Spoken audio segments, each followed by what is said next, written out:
Subscribe before the truth disappears. It began on a cold November evening in Baltimore, 1969. A young nun named Sister Catherine Cesnik left her apartment to buy dinner rolls and an engagement gift for her sister. She never returned. Her blue Ford Maverick was later found parked on a quiet street, doors locked, untouched, like she had simply vanished between one breath and the next. At first, it seemed like a tragic disappearance. A kind, well-liked English teacher at Keogh High School, gone without a trace. But in the weeks that followed, whispers began to circulate.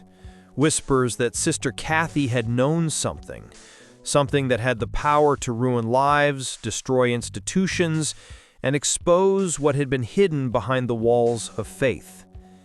Detective Tom Kranz remembered the first time he walked through her apartment. Her students had already lit candles outside. Inside, nothing was out of place. Groceries set neatly on the counter, coat still on its hook, her diary open to a page with a single unfinished line. "If they knew what I knew." The line cut off mid-sentence. No one could say what came after. Within days, the local police began to lose control of the narrative. The archdiocese quietly made inquiries. Reporters who asked too many questions were told to move on. Still, Detective Kranz kept digging. He found her letters. Hidden behind a loose panel in her desk drawer, they were addressed to another nun, Sister Russell, and written in a tone of quiet urgency. Catherine described something deeply wrong happening within Keogh High School. A priest, she wrote, was hurting girls under the guise of guidance. She was planning to come forward, but she needed time. The letters were dated 2 weeks before she disappeared. That night, Kranz drove past the school, its stained glass windows dark and solemn. He couldn't shake the feeling that whatever happened to her had started there. When he returned to the station, he found a note slipped under his office door. "Stop looking for her. You're not ready for the answer." For weeks, the search went nowhere. A few leads, a bus driver, a man seen near her car, an anonymous caller claiming she was alive, each one evaporated. But then in early January, a hunter found something in a remote field outside Lansdowne. It was a body, partially buried, frozen beneath the winter soil. The ring on her hand still gleamed faintly through the frost. When Kranz arrived, snow fell in heavy silence. He pulled back the tarp, and there she was, what remained of Sister Catherine Cesnik. There were signs of struggle, but more than that, there was restraint. Whoever had done this had taken care not to leave behind a story that could be easily told. The case became a quiet storm. Officially, no one wanted to admit that a nun might have been silenced. Unofficially, every cop in the department felt it, the weight of something they couldn't name. Detective Kranz filed his report, but as he was leaving, his partner murmured, "You realize she died protecting someone else's secret." Kranz stared at the paperwork on his desk. The case file was already being sealed by people far above his rank. He knew then that if he wanted answers, he would have to look outside the system. And somewhere, in the shadows of Baltimore, someone was watching him too. Because Sister Catherine hadn't just stumbled onto a secret, she had tried to expose it, and someone had made sure her voice would never be heard again. When Kranz received a call 2 weeks later from one of Cathy's former students, a woman who claimed to know exactly what the nun had discovered, he didn't realize he was about to open a door that had been locked for decades. A door the church had built to never open. And when he finally met her in person, she said something that froze the air in the room. They told her to stay silent. She didn't, so they made her disappear. When Detective Tom Kranz met Jean Weiner, she looked like someone who hadn't slept in weeks. They met in a corner booth at a quiet diner on Harford Road. She wore gloves even indoors, her hands trembling slightly as she stirred her coffee. "I was one of her students," she said, "and I think I know why she's gone." The The way she said it, flat, almost mechanical, made Cranz realize she'd been carrying this for years.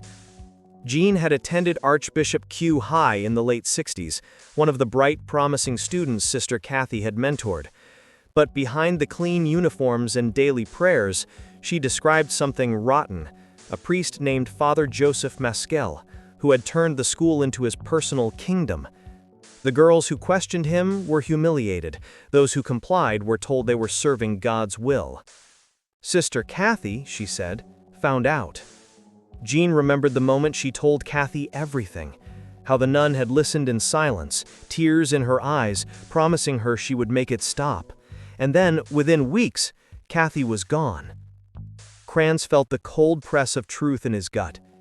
"Did you tell anyone else?" Jean nodded. "I tried. No one believed me. Some told me to pray, others told me to forget." She looked up then, her voice trembling. "But I think she tried to help, and they punished her for it." The detective took a long breath. Every instinct told him she was telling the truth. But the names she mentioned, the details she gave, they weren't things you said lightly. Priests, school officials, even police. People who had built careers inside the church's shadow. Cranz reopened Cathy's case file the next morning. Half of it had been redacted, but one name kept recurring in the margins of interviews: Father Maskell. Every teacher who'd been close to Cathy mentioned him, though no one ever said why. When Cranz requested Maskell's personnel file, the Archdiocese's legal counsel called his captain before noon. They said Maskell had transferred parishes and that any suggestion of impropriety was an insult to the church. That night, someone broke into Cranz's car. They didn't take anything, just left the glove box open and the case file on the passenger seat turned to a page with Cathy's photo. A quiet message: "Stop digging." But Cranz wasn't wired that way. He drove to Q High himself the next day. The school grounds were almost empty, just the echo of shoes on tile and the faint smell of incense. He found the old janitor, Mr. Klein, who remembered Cathy fondly. She was different, Klein said, didn't look the other way. When Cranz asked about Maskell, Klein froze. "I don't talk about him. Nobody does." Then he leaned in, voice low. "Ask the girls who went missing before Cathy." Cranz frowned. "What girls?" Klein shook his head. "You'll find them in reports no one filed." That night, Cranz found two more names, former students who'd transferred suddenly, one to a facility for troubled youth, another whose parents moved her out of state. The timelines overlapped, the same years, the same priest. Jean's story began to harden into something more than rumor. But the turning point came when another former student, Teresa Schmidt, came forward. She said Sister Cathy had taken her aside days before she vanished. She had told her she was going to the police and that it might get worse before it gets better. Cranz stared at his notes. "Did she tell you what she found?" Teresa nodded slowly. "Names. She wrote them down in her journal." That journal had never been recovered. By the time Cranz returned home, his phone was ringing. It was Jean again, whispering through static. "I got a letter," she said. "Someone put it in my mailbox." "What did it say?" There was silence on the line. Then she read it aloud, voice breaking. "Some secrets stay buried for a reason." Cranz's eyes moved to the folder on his desk. Every lead he chased circled back to the same place, the institution Sister Cathy had tried to expose. And he knew, deep down, that this wasn't just about one woman's disappearance, it was about what she had threatened to reveal. 2 weeks later, Cranz received a call from a retired officer who had worked the case in '69. He agreed to meet in person, somewhere quiet. When Cranz arrived at the bar, the old cop slid an envelope across the table. Inside was a grainy black and white photo of a dirt lot, the same field where Cathy's body had been found, but this time there were tire marks in the corner, faint but visible. On the back of the photo, in blue ink, someone had written a single word: Maskell. The old cop leaned in and whispered, "We were told to destroy this years ago. Some of us didn't." Cranz stared at the photo. The pattern was there, evidence buried, witnesses intimidated, files sealed under ecclesiastical privilege. Sister Cathy didn't die for what she did. She died for what she knew. And the people who silenced her? They were still walking free. But Cranz didn't realize that by reopening her case, he'd just put himself on their list too. Because the last page of the envelope held something else. A memo from 1970. It listed potential suspects, all blacked out except one. Detective Thomas Cranz, internal review pending. He felt the blood drain from his face. Someone wasn't just trying to bury Cathy's truth, they were trying to bury his too. The envelope with his own name on it sat in the center of Cranz's desk like a dare. Detective Thomas Cranz, internal review pending. The message was plain. Back off or we'll pull the thread around your neck. He closed his eyes and replayed the last 48 hours. The janitor's warning, Jean's letter, the old cop's photograph with the faint tire arcs, the priest's name scrawled on the back like a ghost that refused to leave. Somewhere between those fragments lay the line Sister Cathy had crossed, the line she'd asked others to cross with her. At 2:13 a.m., Cranz called Jean. "You told me she wrote names in a journal," he said. "Where would she keep it?" Jean was quiet for a long moment. "She hid things in plain sight," she said softly. "Her room at the school had a statue on the dresser. The base was loose. She used to joke that the saints were good at safekeeping." The school was dark when Cranz arrived, the lot silvered with frost. He parked away from the lamps and let himself in with a key he shouldn't have had, an old favor never erased from his key ring. The corridors smelled like wax and old paper. In Cathy's former room, now a storage office, he found the statue of Saint Cecilia on a shelf of surplus textbooks. He turned it over. The felt bottom had two tiny punctures where a staple once lived. He pried the base with a pocket tool until it lifted with a sigh. Inside lay a folded carbon sheet, brittle at the creases, typed in crisp letters. "To whom it may concern, I am requesting a meeting to report abuse of students by a member of our faculty. I have the names of students willing to speak confidentially." No names, no signature, just the outline of action. Stamped in the corner with a heavy hand, Nov 5, 1969. The carbon imprint bore a faint second image beneath, the ghost of a routing slip. Internal, clergy liaison. He photocopied the page and slid the original back into the statue. As he left, a motion detector clicked. He held still, counted to 60, then 20 more. No alarm sounded, but he knew better than to believe no one had noticed. By dawn, Cranz was at the records warehouse, a brick box on the edge of the city that held the bones of 100 dead cases. He signed in under a routine request and took the elevator to sublevel 2, where the air tasted like paper and time. He found the carton with the 1969 case number. When he lifted the lid, dust rose like breath. Inside were photographs of the field where Cathy had been found, the first interviews with students, a list of faculty who'd been questioned.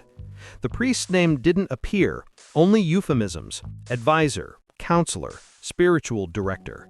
But tucked in the side, misfiled or hidden, was a manila folder marked roadside canvas, additional. He opened it and felt his chest tighten. A service station log from the week Cathy vanished, a handwritten entry: late sedan, clergy plates, mud on wheel wells, asked for hose, paid in cash. The attendant had scribbled a partial plate, MDL4, and a time within an hour of when Cathy was last seen. On a second page, a note in blue ink: driver with collar, no name, no address. But there it was, the shape of a night no one wanted to draw. He took photos of everything, then reassembled the file so it looked untouched. As he turned to go, he noticed a darker square on the shelf where the box had been. Paper shadow around space. Something had been there recently, then removed. When he stepped into the light well outside, a car door shut across the street. A man in a gray overcoat leaned on a sedan and watched him, hands in pockets. No badge, no wave, just the stillness of someone who wanted him to know he was seen. Krantz drove to the only person who had risked something already, the retired officer who'd handed him the photograph. The bar was closed at that hour, but the owner let him in the side door, muttered something about old debts. The officer sat alone at the end of the counter. He didn't look surprised. "You found more," the old man said. Krantz spread the photos, carbon copy, service log, the tire arcs, inside a triangle of beer mats. How did this never see a courtroom? The old man tilted his glass. Protocols, deference. We were told the church was handling it internally. They asked for professional courtesy, and there were promotions for the cheerful. Krantz let the words hang. And for the uncheerful? A transfer, or worse. He slid a napkin toward Krantz, then wrote a name. Not a priest, a liaison, civilian, who'd worked between the department and the archdiocese in the early 70s. He signed the routing slips. He decides what gets lost on the way. Krantz left the bar with a name and an address for a man who would be 81 if he was still alive. He was. A rancher's cap, a house that looked like nothing, the kind of place where the past goes quiet. When Krantz knocked, the man opened the door with a slow, practiced caution. His eyes were alert in the way of people who have been expecting a knock for half a century. "We need to talk about the liaison office," Krantz said. The man's voice was gravel. "I don't know what you think you're doing, detective." "I think I'm following a letter," Krantz said, and held up the carbon copy.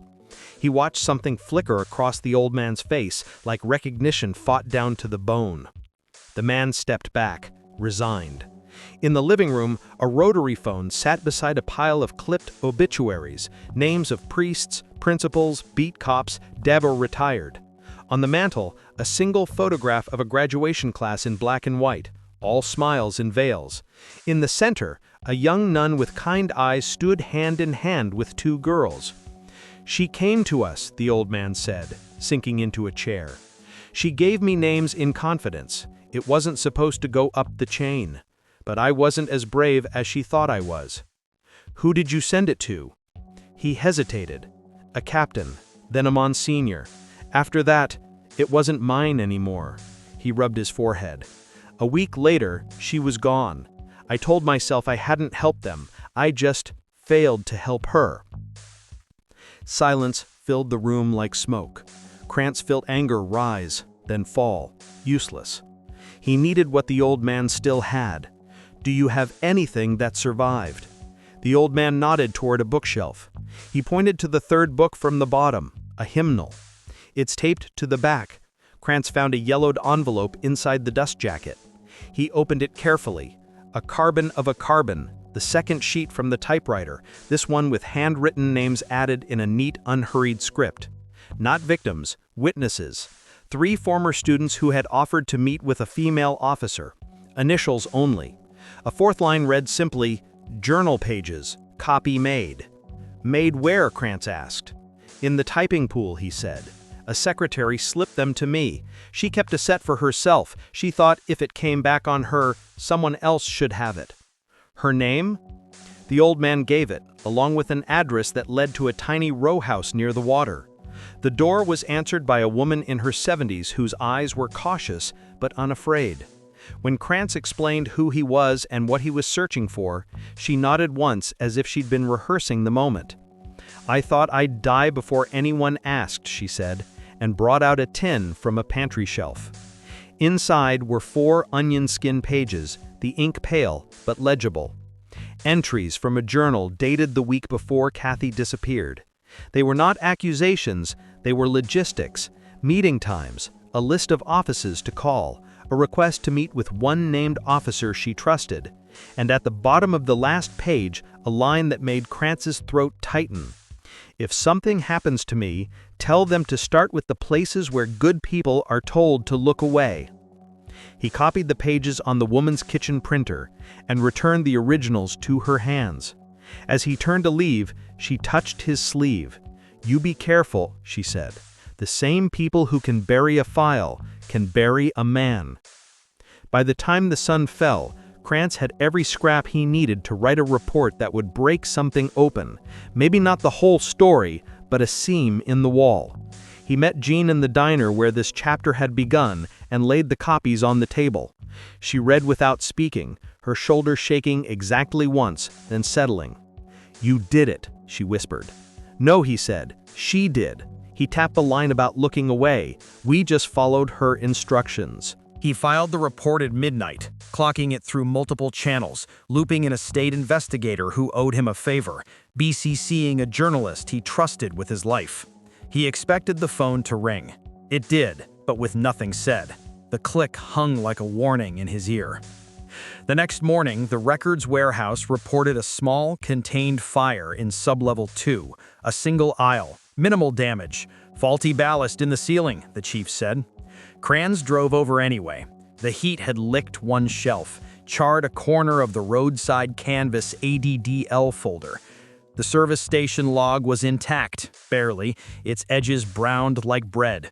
The dark square on the shelf was bigger now. Something else had been removed during the confusion. A custodian shrugged. Could have been anything. He stood there with the smell of wet ash in his lungs, staring at what had survived. What survives the fire is never random. It's what someone couldn't quite bring themselves to destroy, or what they didn't know existed in duplicate. Back at his desk, a small padded mailer awaited him. No return address. Inside lay a cassette with a handwritten label, Typing Pool, Nov 769. He slid on headphones and pressed play. Keys clacked, a phone rang, and then a woman's voice, calm, steady, reading the exact words from the onion skin pages, time-stamped as she transcribed them. In the background, a door opened, and a man's voice said, "We're taking this upstairs." The recording ended in a click. He leaned back and closed his eyes. It wasn't a confession, it was a chain of custody the city had pretended not to have had. He walked the cassette to the evidence window and logged it under a fresh number. He made 3 digital copies and hid them in places the glove box boys wouldn't think to look. Then he left the precinct through the front doors into hard winter light. On the steps, the man in the gray overcoat was waiting. For a second, they just studied each other. Then the man nodded at the envelope in Cran's hand. "You think paper saves you," he said. "It doesn't." "No," Cran said. "People do." The man's smile was thin. "People are the reason paper burns." He turned and walked away. When the report finally published, weeks later, after review and redaction and pressure from offices with long wings, Jean called him in tears. 3 other former students had come forward within hours of the story airing. A civil inquiry was announced. Boxes were ordered unsealed. Files the city had forgotten were wheeled into daylight and read aloud in rooms that smelled like dust and truth. No one went to jail that week.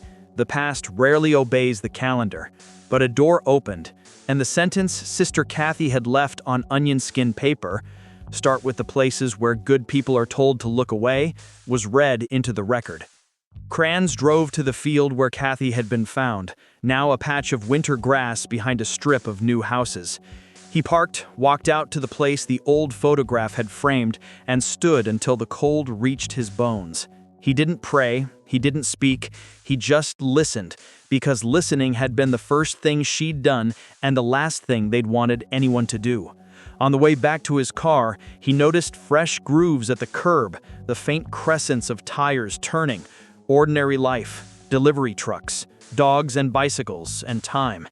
He smiled at the thought that not everything the wheels carried was erasure. Some things they delivered finally.